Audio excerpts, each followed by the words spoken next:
સ્વામિત્રો જય સોમનાથ. ઓમ નમઃ શિવાય. પ્રિય મિત્રો, તમારો દિવસ શુભ રહે, મંગલમય શુભકામના. હું બિલીમરાથી જોગીભાઈ વ્યાસ આપ સૌનું આપણી જોગીમાં પુનઃ હાર્દિક સ્વાગત કરું. મિત્રો, આજરોજ જોઈશું આજનું શુભ પંચાંગ. આજે તારીખ છે 24/6/2024 ને સોમવાર, જેઠ વદ ત્રીજ તિથિ છે. આજે જે બાળકનો જન્મ થાય છે એની તિથિ ગણાય છે ત્રીજ. આ ત્રીજ તિથિ આજે મળસ્કે 3:27 થી શરૂ થાય છે. આવતીકાલે મળસ્કે 1:24 પૂર્ણ થઈ જાય છે. આજે જે બાળકનો જન્મ થાય છે નક્ષત્ર ગણાય છે ઉત્તરાષાઢા. આ ઉત્તરાષાઢા નક્ષત્ર આજે બપોરે 3:55 પૂર્ણ થઈ જાય. બપોરે 3:55 પછી જે બાળકનો જન્મ થાય એનું શ્રવણ નક્ષત્ર ગણાય છે. આજે જે બાળકનો જન્મ થાય છે એનો યોગ ગણાય છે ઇન્દ્ર યોગ. આજે સવારે 11:52 પૂર્ણ થઈ જાય છે અને ત્યાર પછી જે બાળકનો જન્મ થાય એનો વૈધૃત યોગ ગણાય છે. આ વૈધૃત યોગમાં જે બાળકનો જન્મ થાય એની ચોક્કસ પ્રમાણે પૂજા વિધિ કરાવી. આ વૈધૃત યોગ આજે બપોરે 11:52 થી શરૂ થાય. આ વૈધૃત યોગની અંદર ખાસ કરીને દાન પુણ્ય કરવાનું બહુ મહત્વ છે. આ વૈધૃત યોગ છે આજે 11:52 થી શરૂ થાય છે અને આજે બપોરે 12 થી 12:39 ની વચ્ચે એક તાંબાના લોટામાં ગાયનું ચોખ્ખું ઘી લો, એમાં તરવણ મૂકો, એમાં કાળા તલ મૂકો, 15 કે ગુપ્ત દક્ષિણા મૂકી, ઉપર દીવો મૂકો અને ભગવાન શંકરના મંદિરે પહોંચી જાઓ. ત્યાં તે દીવો ચાલુ કરી હાથમાં રાખવાનો કળશ અને પછી ભગવાનને પ્રાર્થના કરવાની કે મારું મારા પરિવારનું સર્વનું આરોગ્ય સારું રાખો, મારી દુઃખ દરિદ્રતા દૂર કરો અને એમ બોલી ભગવાનને અર્પણ કરી દેવું જોઈએ. ગમે એવા રોગ થયા હોય છે એમાં જો બહુ જ પીડાતા હોય તમે તેમાંથી મુક્તિ મળે છે, દરિદ્રતા તેમાંથી દૂર થાય છે. આજે બપોરે 12 ને 12:39 ની વચ્ચે આ કરવાથી પ્રાપ્ત થતું હોય છે. શ્રી મંદિર આ યોગમાં જેનો પણ જન્મ થાય આજે બપોરે 11:52 થી લઈ 52 પછી જે બાળકનો જન્મ થાય એ વૈધૃત યોગથી જન્મ કહેવાય છે. ખાસ કરીને પૂજા વિધિ કરાવી. આજે જે બાળકનો જન્મ થાય છે એનું કરણ ગણાય છે વણિક. વણિક કરણ જે બપોરે 2:27 પૂર્ણ થઈ જાય છે ત્યાર પછી જે બાળકનો જન્મ થાય એનું વિષ્ટિકરણ. આ વિષ્ટિકરણમાં પણ જન્મ હોય તેની ચોક્કસ પૂજા વિધિ કરી લેવી, કારણ કે વિષ્ટિકરણમાં જેનો જન્મ હોય છે ને યમ તરફથી વારે ઘડી તકલીફ આવતી હોય છે. આજે જે બાળકનો જન્મ થાય છે એની રાશિ ગણાય છે મકર. મકર રાશિ અંદર અક્ષર આવે છે ખ અને જો. મકર રાશિનો સ્વામી શનિ ગણાય છે. આજે આખા દિવસમાં કોઈ પણ બાળકનો જન્મ થાય એ બધાની રાશિ મકર ગણાશે. આ મકર રાશિ 26 તારીખે મળશે 1:50 પૂરો થાય. મકર રાશિ 26 તારીખે મળશે 1:50 પૂર્ણ થાય છે. ત્યાં સુધી જે બાળકોનો જન્મ થાય એ બધાની રાશિ મકર ગણાશે. આ રાશિ તિથિ વાર નક્ષત્ર યોગ કરવાનો બહુ મહિમા છે. એના પ્રમાણે તમારા જીવનમાં બધી ઘટનાઓ ઘટિત થતી હોય છે. ચોક્કસ પ્રમાણે પૂજા વિધિ કરાયેલો જીવનમાં સરળતા રહેશે. આજના દિવસે મારા સબસ્ક્રાઇબ મિત્ર યા મારા પરિવારમાંથી કોઈ પણ સદસ્યને આજે વર્ષગાંઠ છે, મેરેજ એનિવર્સરી છે, બધાને મારી ઘણી ઘણી શુભકામના. તમારા જીવનમાં ખૂબ પ્રગતિનો થાય, ભગવાન શંકર તમારી બધી મનોકામના પૂર્ણ કરે એવી હું સોમનાથ દાદાને પ્રાર્થના કરું છું. મિત્રો, આજના દિવસે આજનું શુભદાન કરી લેજો. આખું વર્ષ સુંદર રીતે વ્યતીત થશે. આજે જો કે મારા સબસ્ક્રાઇબ મિત્ર એ પોતે એમના પરિવારમાંથી કોઈ પણ સદસ્ય કોઈ જગ્યાએ ઇન્ટરવ્યુ માટે જઈ રહ્યા છે, કોઈ નોકરી ધંધા માટે જઈ રહ્યું છે, કોઈ પરીક્ષા આપવા જઈ રહ્યું છે, કોઈ યાત્રા પ્રવાસ માટે જઈ રહ્યું છે, કોઈ જાન લઈને જઈ રહ્યું છે, કોઈ આજે વિદેશમાં જઈ રહ્યું છે, આજે કોઈનું ઓપરેશન હોઈ શકે, કોઈની ડિલિવરી હોઈ શકે, કોઈની સગાઈ પણ હોઈ શકે, કોઈની છઠ્ઠી પણ હોઈ શકે. આજે સગાઈ કરવા માટે ઉત્તમ દિવસ. આવા કોઈ પણ કાર્ય કરવા માટે તમે જઈ રહ્યા એ કાર્યમાં તમને દિવ્ય સફળતા પ્રાપ્ત થાય હું સોમનાથ દાદાને પ્રાર્થના કરું. પણ તો મિત્રો, આવા કોઈ બી કાર્ય કરવા માટે જાઓ તમે ત્યારે આજનું સૂચન કરીને નીકળજો તો કાર્યમાં સફળતા મળશે. એમ તો આજે સોમવાર છે એટલે ઘરેથી નીકળો છો ત્યારે માતાને વંદન કરીને નીકળો. પૂજાના સ્થાનમાં જાઓ, દેવસ્થાનમાં ભગવાનને વંદન કરો અને કહો કે મારા બધા કાર્યમાં સાથે રહેજો. આજના દિવસે પક્ષીને દાણા નાખવાથી દરિદ્રતા દૂર થાય છે અને લક્ષ્મીની પ્રાપ્તિ થાય છે. આજના દિવસે માતાને વંદન કરવાથી મા લક્ષ્મીના આશીર્વાદ પ્રાપ્ત થાય છે. આજના દિવસે કોઈ પણ કાર્ય કરવા માટે એક ચોક્કસ શુભ સમય છે. એ સમયગાળા દરમિયાન તમે કાર્ય કરો છો તે કાર્યમાં તમને સમય પ્રમાણે સુફળ પ્રાપ્ત થતું હોય છે. આજે સવારે 6 થી 7:30 વાગ્યા સુધીનો સમય શુભ રહેશે. તેમજ આજે સવારે 9 થી 10:30 વાગ્યા સુધીનો સમય શુભ રહેશે.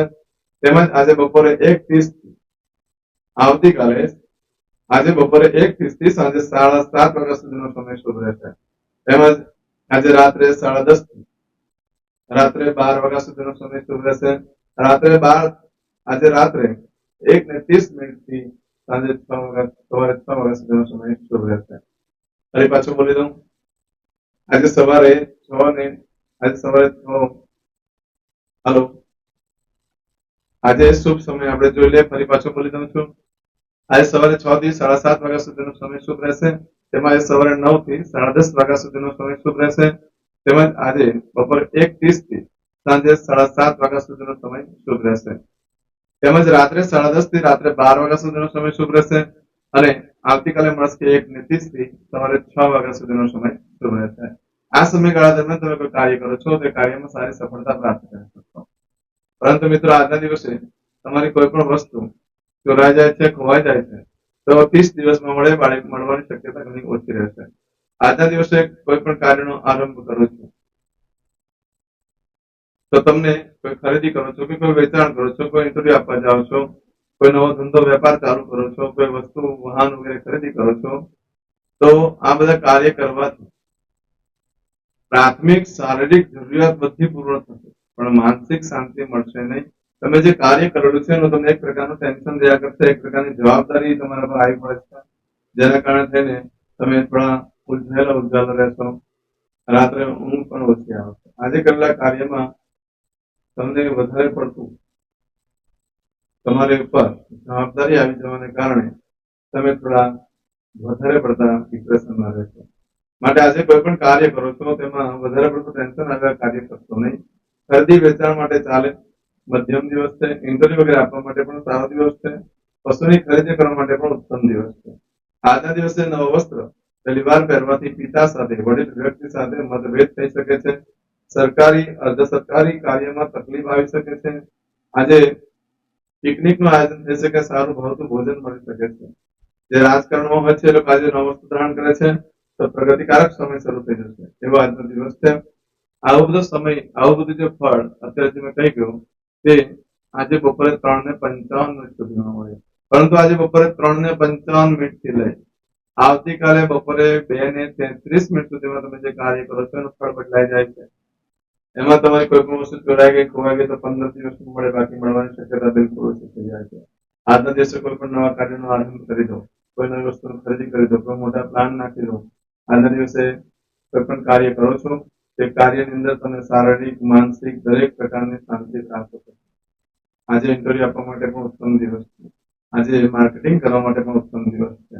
આજે વિદેશ જવા માટે, ઇન્ટરવ્યુ આપવા માટે પણ ઉત્તમ દિવસ છે. સામેવાળા પર સારો પ્રભાવ પાડી શકો છો. આજના દિવસે જે કાર્ય કરશો એનાથી સામેવાળા પર તમે ખૂબ સારો પ્રભાવ પાડી શકશો. આજે તમે જે કંઈ કાર્યનો આરંભ કરો છો, કોઈ ખરીદી કરો છો, કોઈ વેચાણ કરો છો, તો લોકોને તમારા પર ઈર્ષા થશે. એટલું સુખ પ્રાપ્ત થશે કે લોકોને તમારા પર ઈર્ષા થશે, તમને નુકસાન કઈ નહીં થાય. એટલે એટલી સારી સફળતા મળી શકે છે. આજે પ્રભાવ પાડવા માટે, કોઈને મોહિત કરવા માટે ઉત્તમ દિવસ. એટલે આ જે વસ્તુ જે છે એ માર્કેટિંગ માટે બહુ ઉત્તમ છે. જે લોકો, જે ભાઈઓ વેપાર ધંધો કરતા હોય, સામેવાળાને સમજાવવાનું હોય, એવી બધી વસ્તુમાં પ્રભાવ પાડવાનો હોય, સારી જ્ઞાન, સારું માર્કેટિંગ કરવાનું હોય, જાહેરાત કરવા માટે આજનો દિવસ ઉત્તમ રહેશે. આજના દિવસે ઇન્ટરવ્યુ વગેરે આપવા માટે સામેવાળાને તમે સારો પ્રભાવ પાડી શકો છો, એટલા માટે ઉત્તમ દિવસ છે. આજે નવા વસ્ત્ર ભૂલમાં પણ ના પહેરે. આજે નવા વસ્ત્ર પહેરવાથી ખૂબ હેરાનગતિ આવે છે. આંખમાં કચરો પડે છે, કાણું પણ પડી શકે છે, ખૂબ બળતરા પડે આંખમાં, ડોક્ટરને પણ મળવા જવું પડે છે. એવો આજનો દિવસ છે.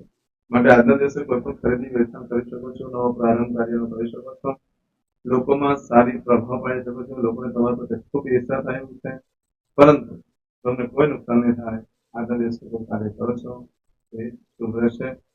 આજના દિવસે બપોરે 3:55 લઈ આવતીકાલે બપોરે 2:33 સુધીમાં તમે જે કાર્ય છે આજે કરશો. આજનો સંકલ્પ ચમચીમાં પાણી લઈ લો. અદ્યતન માસરામાં શોતમ બ્રહ્મ પવિત્ર જ્યેષ્ઠ માસે શુભે કૃષ્ણ પક્ષે તૃતીયાયામ ચંદ્રમા સર્વિતાયામ. દરેક જણાએ પોતાનું ગોત્ર બોલવાનું છે. ગોત્ર ખબર નહીં હોય તો કાશ્યપ ગોત્ર બોલવાનું છે. હવે દરેક જણા બોલવાનું ઉત્પન્નેન, પછી તમારું નામ બોલી જાઓ. હવે બોલો મમ આત્મન શ્રુતિ સ્મૃતિ પુરાણોક્ત પુણ્ય ફલ પ્રાપ્તિ અર્થમ ઐશ્વર્યાદિ અભિવૃદ્ધિ અર્થમ અપ્રાપ્ત લક્ષ્મી પ્રાપ્તિ અર્થમ પ્રાપ્ત લક્ષ્મ્યાઃ ચિરકાલ ક્ષૌ રક્ષણાર્થ સકલ મન ઈપ્સિત કામના. હવે તમારા મનમાં જે કઈ ઈચ્છા હોય તે બોલી જાઓ.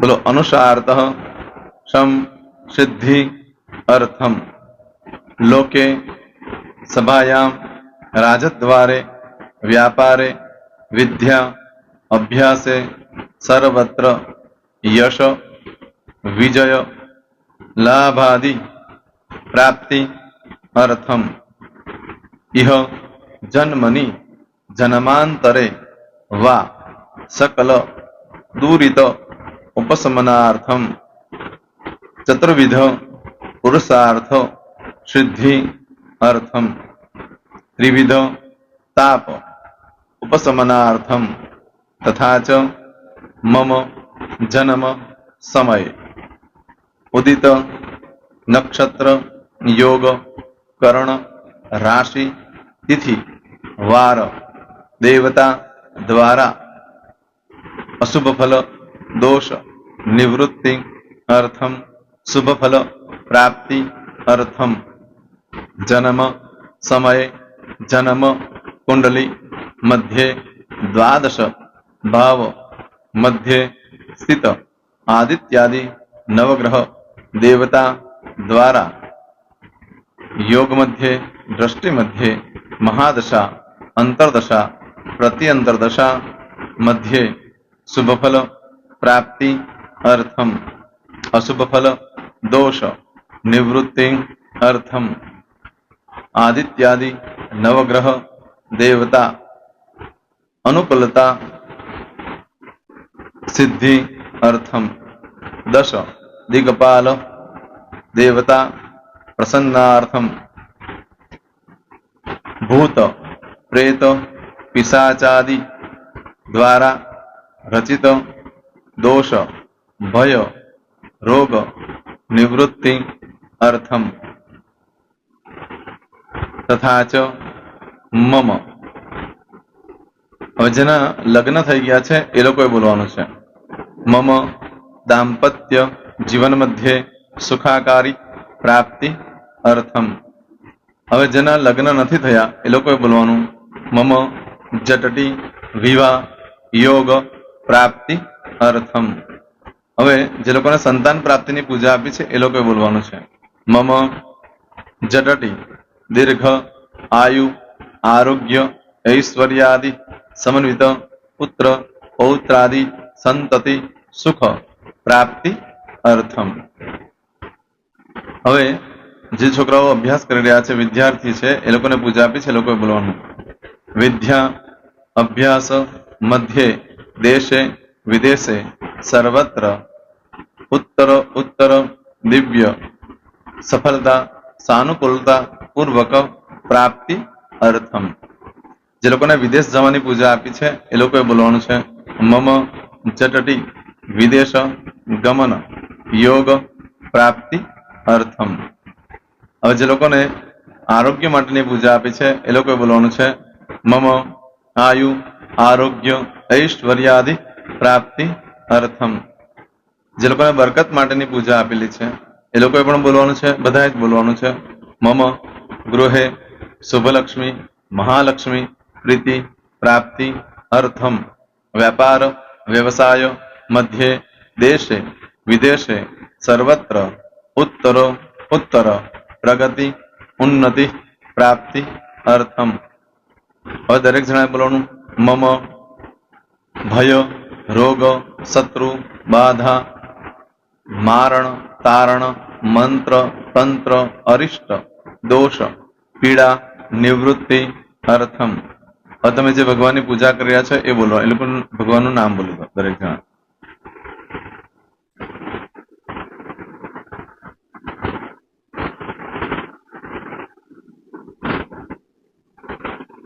બોલો દેવતાનામ પૂજન અર્ચન અહમ કરીશ્યે. પાણી મૂકી દેવાનું છે. હવે જયારે પૂજા પતી જાય એટલે છેલ્લે પાછું ચમચીમાં પાણી લેવાનું અને બોલવાનું છે વિષ્ણવે વિષ્ણવે વિષ્ણવે નમો નમઃ. વિષ્ણુ સ્મરણાત સર્વમ પરિપૂર્ણમસ્તુ. એતાની ગંધ પુષ્પ ધૂપ દીપ નૈવેદ્ય તામ્ર દક્ષિણ વક્ષણ સહિત બોલો મમ સકલ મન કામના સિદ્ધિ અર્થમ પૂજન અર્ચન. જે ભગવાનની પૂજા કરી હોય તે દેવનું નામ બોલી દો. બોલો દેવતાના ચરણ કમલે અર્પણમસ્તુ. પાણી મૂકી દો. ફરી પાછું પાણી લેવાનું. પૂજન અર્ચન તત્સત બ્રહ્માર્પણમસ્તુ. નીચે જમીન પર પાણી મૂકી દો. એમાં આંગળી કસી કપડામાં તિલક કરી દો. બે હાથ જોડી ભગવાનને વંદન કરવાના. કહેવાનું કે હે પ્રભુ, મારાથી, મારા પૂર્વજોથી, મારા પરિવારજનોથી ગયા જન્મમાં આ જન્મમાં જે કાંઈ પાપ કર્મ થયા છે એ બધા પાપ કર્મથી અમને મુક્ત કરો. અમે તમારા બાળક છીએ. હે પ્રભુ, અમે તમારો ખૂબ આભાર માનીએ. આજે અમારી પાસે તમારી પૂજા કરાવી. આ પૂજામાં જાણતા અજાણતા કંઈ ક્ષતિ થઈ હોય તો અમને બ્રાહ્મણોને ક્ષમા કરજો. નમસ્કારાન સમર્પયામિ. આહ્વાનમ ન જનામિ ન જાન પૂજા મંત્રહેમ ક્રિયાને ભક્તિમ સરસ્વય પૂજન કમગતમ ભાવમ ગોદાત્રમે ચાગ્ના સંધિ પુણ્ય દર્શના ધન્ય હો દર્શનાર્થમ. હવે ઉભા થઈ જવાનું. શ્રીનારાયણ ભગવાનને પાણી ચડાવી દેવાનું. તમારો દિવસ શુભ રહે. તમે અને તમારો પરિવાર સુખી રહે, સંપન્ન રહે, સુરક્ષિત રહે એ ભગવાન સોમનાથ દાદાને પ્રાર્થના. પ્રેમ મિત્રો, તમે મારા વિડીયોને લાઈક ના આપી હોય તો સૌથી પહેલા લાઈક આપી દો. અને ત્યાર પછી જો તમે મારી આ ચેનલ સબસ્ક્રાઇબ ન કરી હોય તો સૌથી પહેલા સબસ્ક્રાઇબ કરી લો અને બેલ આઇકોન ઓલ પર ક્લિક કરવાનું ભૂલશો નહીં, જેથી કરીને સૌથી પહેલા નવી વિડીયો જે કંઈ મૂકું એ તમને મળે. મિત્રો, કંઈ પણ મૂંઝવણ હોય તો મને આ નંબર પર તમે ફોન કરીને પૂછી શકો છો. મારો મોબાઈલ નંબર છે 9825546459. મિત્રો, કોમેન્ટ્સમાં જય સોમનાથ લખવાનું ભૂલશો નહીં. ફરી પાછા નવા વિડીયો સાથે મળીએ. ત્યાં સુધી સૌને જય સોમનાથ.